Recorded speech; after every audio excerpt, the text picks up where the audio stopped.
All right, All right, Bob. we're online. Okay. Okay.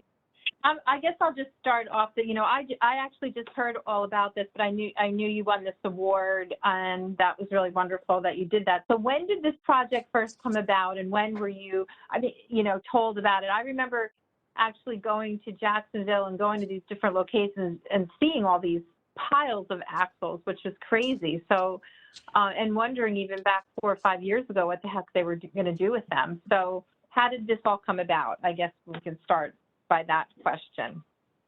Cool. Well, you put it in a very nice way, and I'll be as nice as I can also. I would have called them a nightmare. They were a nightmare. Axles have, well, first of all, I've been at track almost like a little over 6 years now, and one of my first things, which I still do now, is I audit invoices that we get from our service centers each month. And I was wondering, like you, why on these invoices we were paying like 20 grand a month for axles once I figured out what they were, because, we used to cut them off the chassis when the chassis was ready to die. And I guess they thought, oh, we'll use them for something in the future. Well, that never happened. They just kept piling and piling and piling till we got to over 24,000 of these damn things. And they were literally useless. Once you cut them off the chassis, they are scrap. They, and I was begging, and with my manager, Cynthia Farrow, I was like, can't we just get rid of them? I said, I'll help any way I can, because we would have to inventory them every year too, which is even more of a pain, because there were so many of them at these locations. So finally, they kept year after year saying, can we get rid of them? And they were like, well, no, because it's a big write-off. And I get it. I understand it. The corporate hat I had to put on. You can't just, toss, $1 million worth of stuff off. It's not good for the bottom line. I get it. But I told them we have a scrapper, which will give us some proceeds. Again, and scrap proceeds are like the stock market. There's no way you're going to figure out how it's going to be in 1 month or even, a couple days. So it's sometimes really good, it's sometimes really bad. And you either get more money for the scrap or less. So thank goodness we finally hit it. And I think I attribute it to our new CEO, because one of the cool things about getting this award was having a one-on-one with him on FaceTime for like a half hour. And I told him the same thing I was telling you. I was like, previous management just, didn't want to prioritize it. I get it. There's other stuff. But finally, they gave me the okay, and they're like, okay, you're going to quarterback this. This was back in September of 2020. And I was like, I'll do anything. Whatever you need me to do, I'll do it. I was a little nervous because we had got it at, they were in 5 locations, and there was 19,925 axle sets. Can I interject real quick? Did you have, so were we paying to store these as well? Yes, $20,000 a month. Wasted. Okay. Yep. And can you tell me the locations? Yes, surely, Ann. So we were talking about, these are all track service centers. So Chicago, Oakland, Houston, Jacksonville, and Columbus. That's right. And I would say about almost 40% of them were in 2 locations, Chicago and Jacksonville. So, and Jackie, you said you were down there. I'd only seen pictures, and I was like, I would see them literally in my nightmares, because I'm like, it's taking up space. We're paying for nothing, and we could at least be getting something for it, and at least give these service centers some space. So that was the impetus of getting it started. I remember when we had like a grand opening down there and in Jacksonville, and actually Val is your ultimate boss, right? Operations, correct. I guess, right? Correct. Yeah, yes, correct. And for asking him about it, I was like, holy, I couldn't believe it. It was almost like this, cemetery for assholes. And I'm like, well, I guess you can't. So it was really kind of crazy. Anyway, I'll let you go ahead then. Yeah, no, so that's what started the ball rolling, so to speak. Okay. And, both Jim and Cynthia, took me aside, and they're like, look, you know, you're going to be quarterbacking this, so this is all kind of on you, or are you ready to do this? I said, absolutely. And they're like, you're going to have to send, you know, weekly reports to Val. You know, I've talked to Val before, but I have never, like, you know, been part of a project where I had to, you know, literally from, you know, we started finally, you know, we had a couple conference calls with the service center managers, plus they wanted me to see if we could get a better rate from local scrappers, which I knew that wasn't the case because we use a national scrapper named Schnitzer. They luckily, you know, and they were very, very helpful in the whole process. So it was like more centralized. They you know, basically sent out the trucks every single day because we had to, you know, do it that we couldn't take up a lot of their time, the service centers, because they have other stuff to do. I totally get it. But I think because they were so motivated they wanted to get rid of all this crap, that it went as smooth as it did. Because at the beginning, when they finally told me, they're like, okay, we're going to start the final week of October, and, you know, we want to get it done by, you know, the first week of April.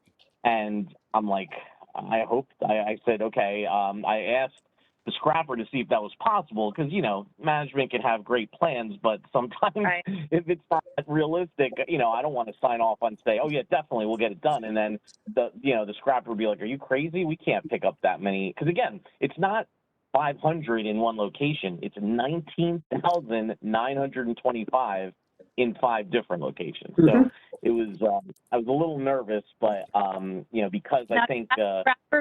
Each location, that's Schnitzer, do they go to each location? Yeah, thank goodness. Yeah, they were able, because they're a national scrapper, they're in all 50 states. And then luckily we only had to deal with 5. So that's why I was really pushing to you know, and I have a very good, you know, partner there. She's the like national sales manager. Actually, Jolanta was dealing with her. Maureen, she's great. She literally, you know, I said I owe half of this to you because your company really made it easier. Because we had a couple snags, you know, to get to some of your other points real quick. What were some of the key challenges, you know, right off the bat, you know, 5 locations, you know, across the country at the same time. And we're talking heavy equipment. These axles weigh, you know, I think 2,000 or 2,300 pounds each. So it's not like you could just get a real strong guy and chuck him into a dumpster and that's it. Some places had to use special equipment, and sometimes the trucks would break down because you're putting, you know, dozens of these very heavy things in a dumpster that, I mean, they're made for them, obviously. It's not like a garbage, you know, pail that you would have at home, but they're industrial. But there were 2 times in the 4.5 months that it took where we had to stop pickups. And of course, you know, as Murphy's Law goes, it was at Chicago and Jacksonville, the places where we couldn't afford, you know, they had the most. So, you know, losing days there, I thought we were screwed basically. But, you know, luckily we ramped up again. And because Schnitzer was able to use other resources to go pick up when one, you know, local company, you know, broke down, they had a plan B, thank goodness. So, and then at the same time, you know, there were other projects going on. Jacksonville had to, you know, allocate a bunch of chassis during this time period. So, and you know, we're very sparsely, you know, populated in the service centers. So all those things could have been a disaster. But I think the thing that was so successful is the daily communication, and I have like hyper organization skills. I just always have, and they really helped in this project, because not only did I have to keep track of everything, because then on top of that, you know, getting rid of them seems like, okay, the day's over. No. Then we had to grapple with our wonderful Helix system to get them retired, because these are in the system as assets. And until you know, I worked with the invoicing team. Carrie Hare and her team were like godsends also, to try to get, like, you know, 1,000 a week retired in the system. So that was another challenge too. So even though they were going to be scrapped, they were still in they were scrapped for years. They were still in the system as active. Yeah, right. Yeah, because you could write them off as Yeah. Oh goodness, my brain just lost. Yeah, because you But you know can't what I mean. have them you can't have them in the system as a zero, because then, then we would have definitely forgotten about them. Thank goodness somebody assigned a $2,600 book value to each axle set. So Mhm. that was, that was part of the reason why they didn't want to just get rid of them all at one time. But then they finally realized, we can't have these things, sitting around still. So, Okay, that was so a whole other thing. so from a sustainability, I mean, I know, is that sort of what triggered it, or was it just really that you needed space? I would say a little bit of both, but I think space was the number one concern. Space and financial element, because again, like I told you, I could, I still have copies of it. If you added up the 5 locations that we did this at, from starting of January of 2020, it would add up, just the axles would add up to close to $20,000 per month in storage that we paid just to have these things cause us nightmares. So I think it was finally the perfect storm of, I mean, the sustainability part is great, obviously, because, it's, that's what we want to. I mean, obviously the financial part of it too, but we want to embellish on that a little bit, the sustainability, because as you mentioned earlier in the conversation, Dan is really a proponent of that, like right now, especially like trying to differentiate track from, our competitors. And one way is the sustainability part of it. So, yeah. So how did you? And that's where oh, go ahead. I'm sorry. No, that's okay. You can go. That's where I think, I know Jolanta, reached out to me first, and then I got her hooked up with Maureen. Hopefully Maureen will get her the stats, because that part I didn't get involved in the project in terms of, the after effects, like, what, how much of I mean, we obviously did wonders to the track's, carbon footprint just by getting rid of all these things. But in terms of stats, I think Maureen's going to be supplying that part of it, that, in terms of, hard numbers and, percentages and all that good stuff. But it definitely made an environmental impact in an extremely positive way, as well. And I think I did send that to you, Anne. There was a report. You just sent me a report. Does that have? I didn't look at it yet. Does that have your information in there? Because I would like an annual report. Okay. I'll look at it closer. How did you come to settle on this company? Did you have a previous relationship with them, or did you do some research? Or I know you said that they wanted you to look at local providers also. I was just curious how you settled on Schnitzer. Cool. Yeah, it's a great question, and it was so. I had a little bit. I took over the scrap portion. I'd say about 2 years ago. There used to be another person that would handle it just solely, and we were scrapping chassis when chassis, are just too old and they can't be refurbished anymore. Then we scrap them. Track decided for a full year last year, having nothing to do with COVID, because the decision was made in like early January, to not scrap chassis for a full year. Not exactly sure why they wanted to do that, but so I said, okay, that's good. Luckily that wasn't my only job portion of it, because that part essentially went on pause for about 10 months, because until they decided to do the axle scrap project, there was nothing else going on. So I had dealt with Schnitzer to have them pick up the full disposal chassis, from any location, and then get scrap proceeds from that, month to month. And I got to get a good rapport with Maureen Martin at Schnitzer. And then, so when this came up, I said, can you guys handle it? I said, I'm pretty sure you can, but I don't want to say, oh yeah, we'll definitely use Schnitzer, and then if you guys say we can't do that, then I'm in up the creek, as they say. But luckily, they're very aggressive, and they're an incredible company. Since I've been dealing with them for over 2 years now, I love them. So I was glad that they were the ones to do this, because they get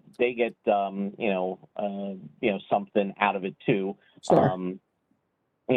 But yeah, that definitely, had I not had that relationship, I would have been like shooting blinds and just Right. like maybe settled So, on a local guy that wasn't as good, but I had no right, choice, so right. definitely a relationship helps. So what were they doing for you before? Picking up full chassis? Is that what you said?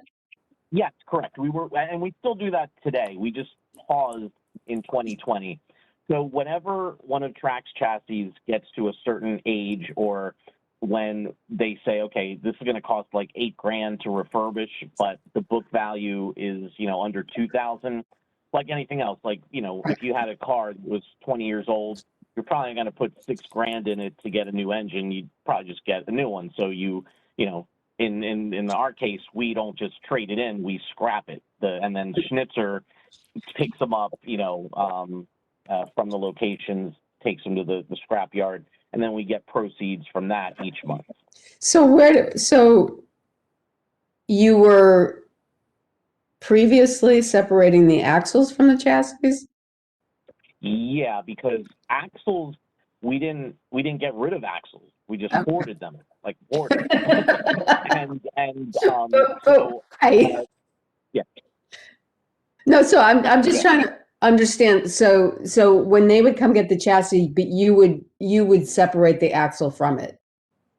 Yeah, oh no, what we would do is we used to do that, and Used then to. finally they So all realized this. once they realized we're running out of space for all these things that we can't use for anything else, they left the axles on the chassis and then just removed the tires and torched the axles. Because once you torch the axle, our chassis are worthless. It can't be used, and that's what we wanted to do. But it made more sense to leave the axles on and just torch them, so when they're taken away, they can't be used by anybody else. We just Okay.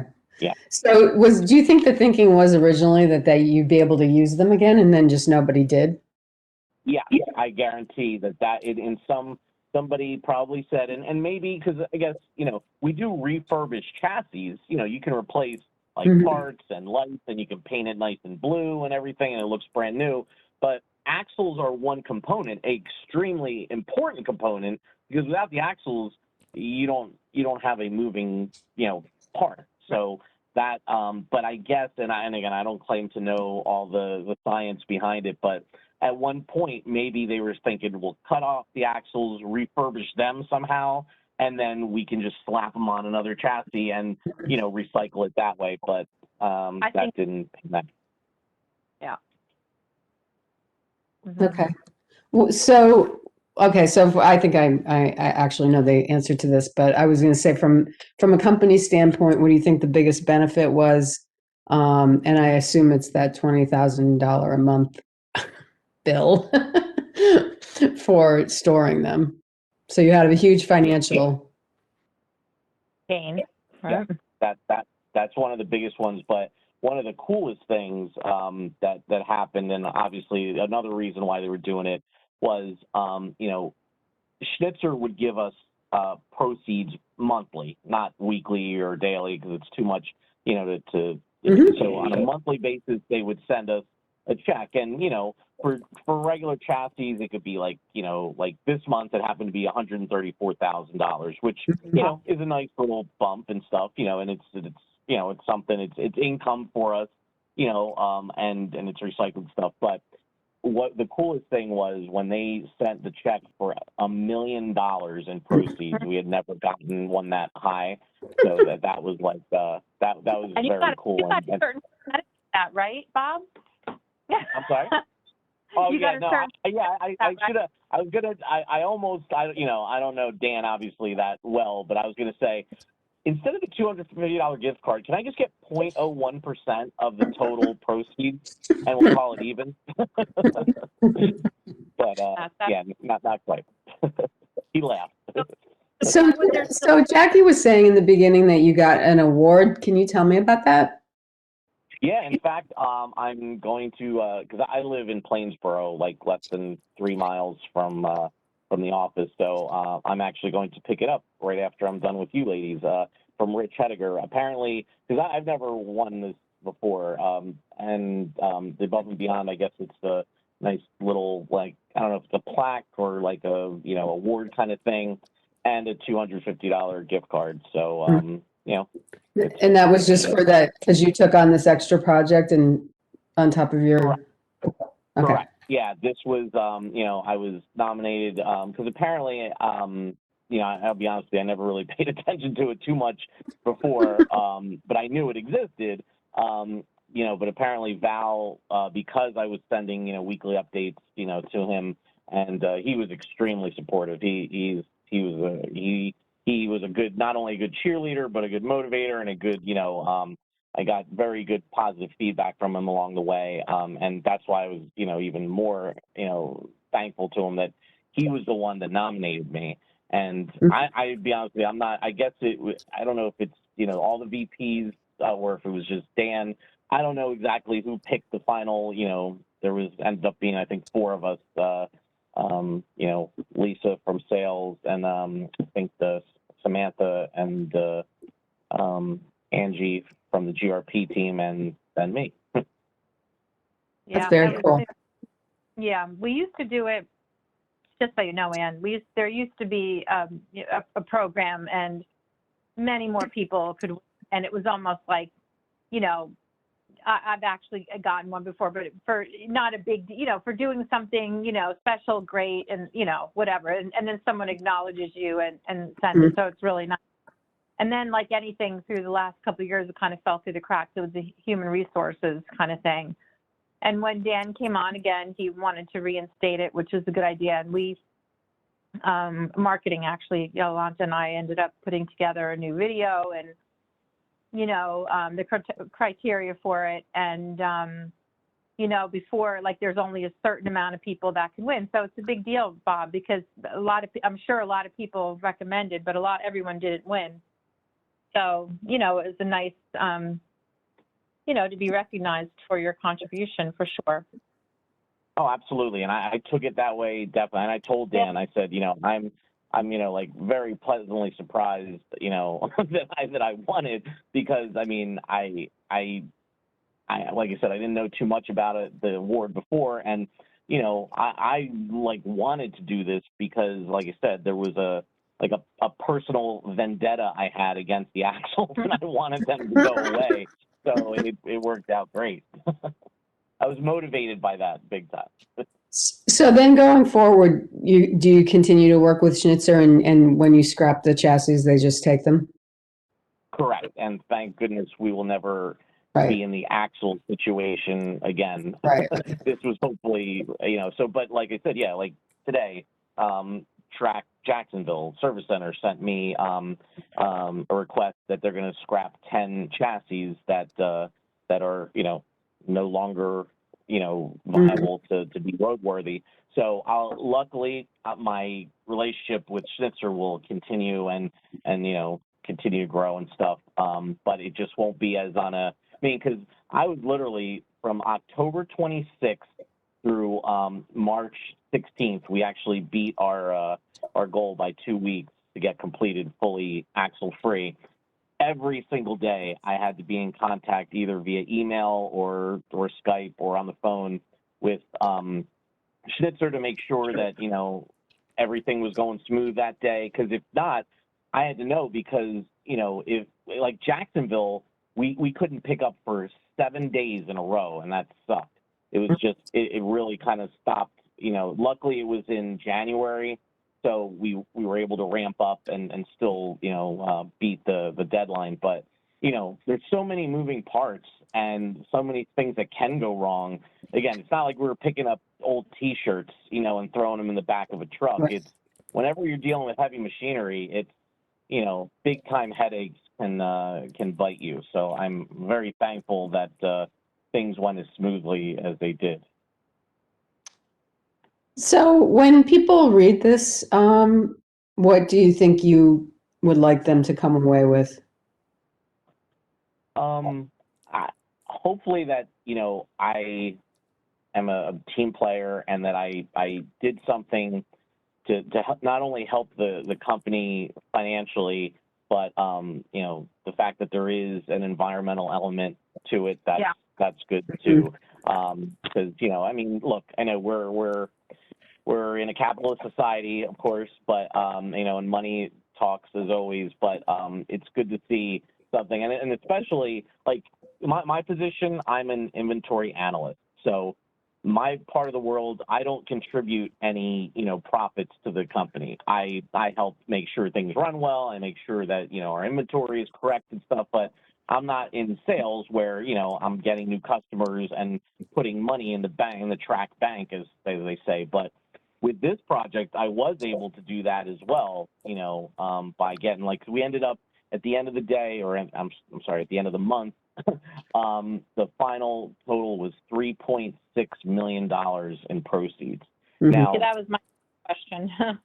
yeah. So that was above what we thought. Because like I said, it's like the stock market. And, when they were asking me, in October, what do you think we're going to, gain this, in the next 4 months? I said, I'm just, I'm going to use my best guesstimate and talk to Schnitzer, but I'm purposely going to lowball it because, if I don't, then I'm going to, get yelled at for not knowing what I'm doing essentially, but you can't predict, something like this because it is Sure, it's just just like like the the stock price market. of silver or gold or Yeah, anything like that, right? exactly. Yeah. So, I had told them, probably between 2.8 and 3 million. So I was not so far off. And again, it wasn't like, I was trying to do it to make it look better. I didn't want to, overshoot and then have management say, you told us we're going to make 4 million and we only made 3 million, which still would have been great. But, it's all how you look at things. So, but yeah, I wanted to be, I always like to be known as a team player because I do love working for Track and I hope to be working here for a very, very long time. And, something like this helps to show that, I'm not just picking up a paycheck. How is this project completely done now? I mean, is it over? Are they all gone? Thank goodness. Oh, hell yeah. As of March 16th of 2021, Track is totally scrap axle free, which is a beautiful thing. What are they doing with all that space now at the service centers? Do you know?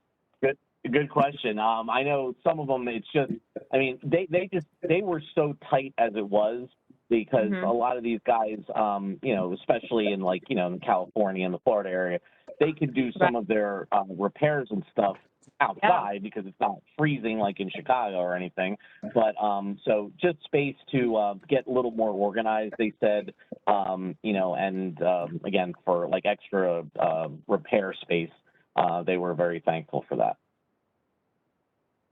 Cool. Yeah.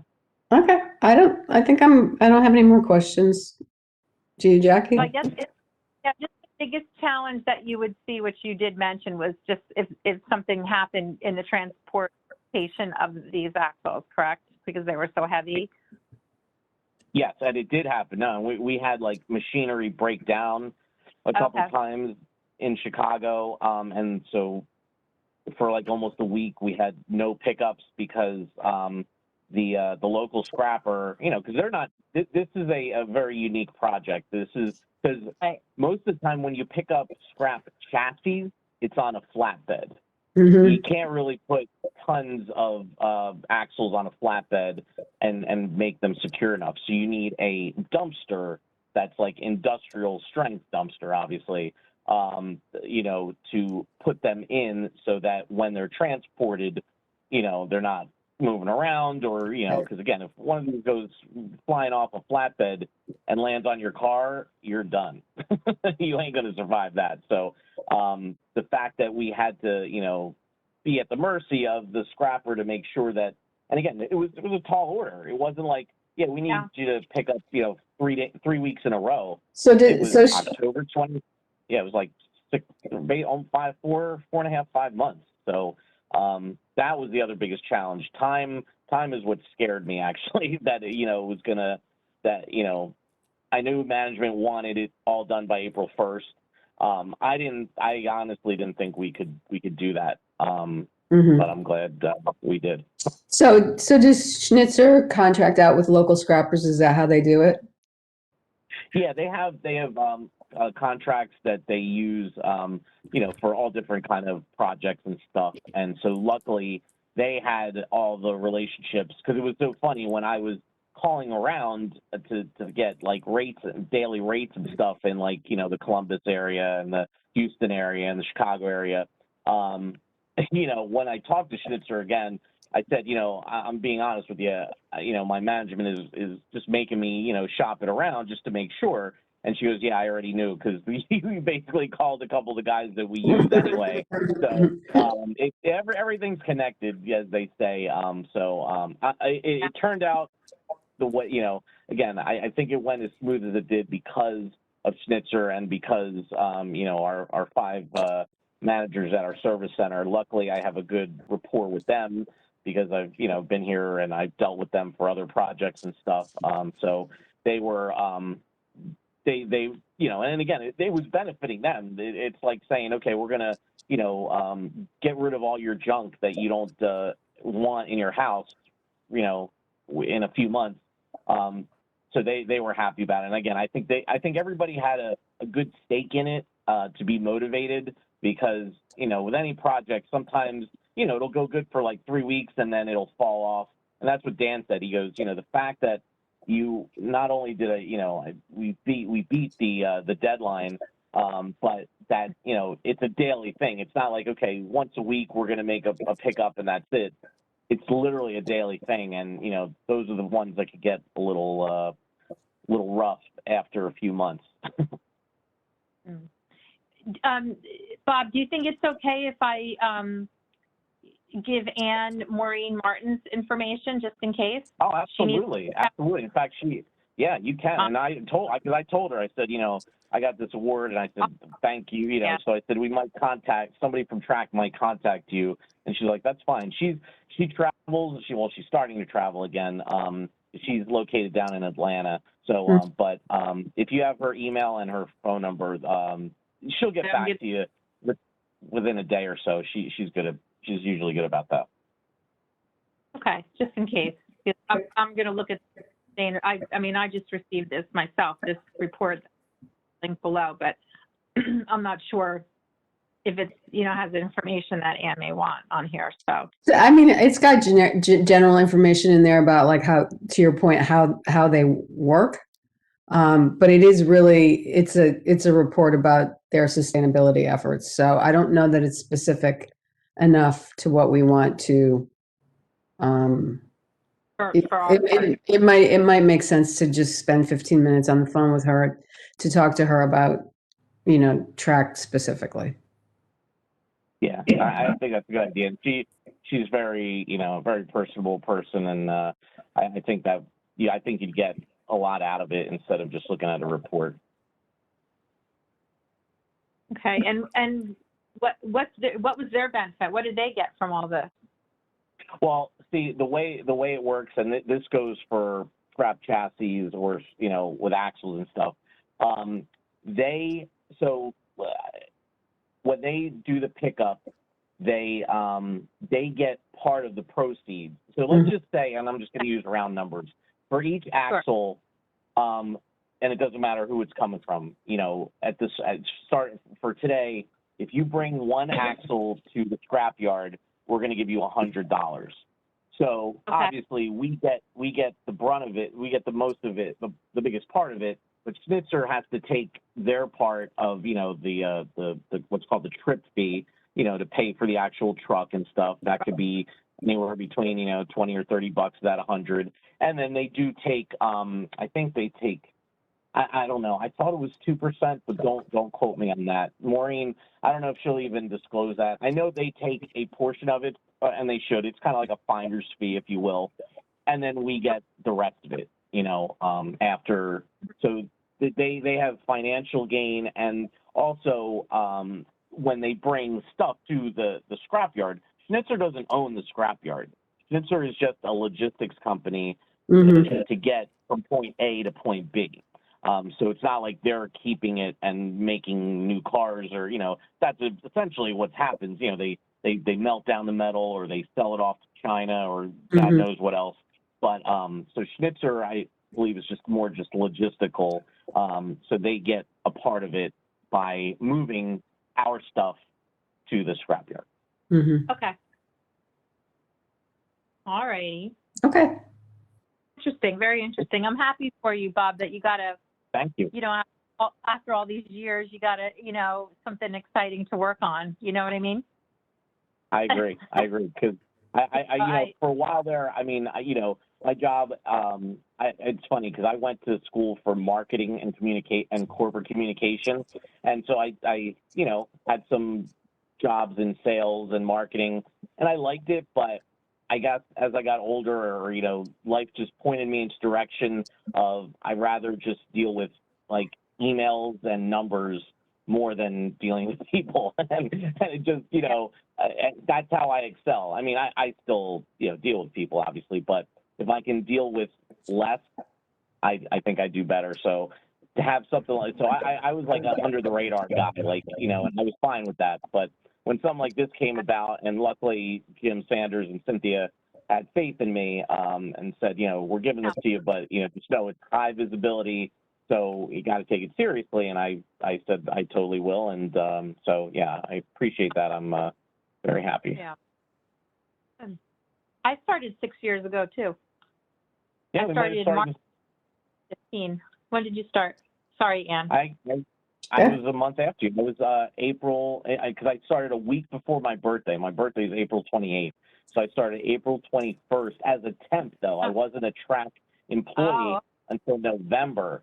That's why the numbers are, a little different, I guess. So I was a temp from end of April of, I guess was it 14? Yeah. To then November is when I became a full-time employee. So. Okay, that's funny.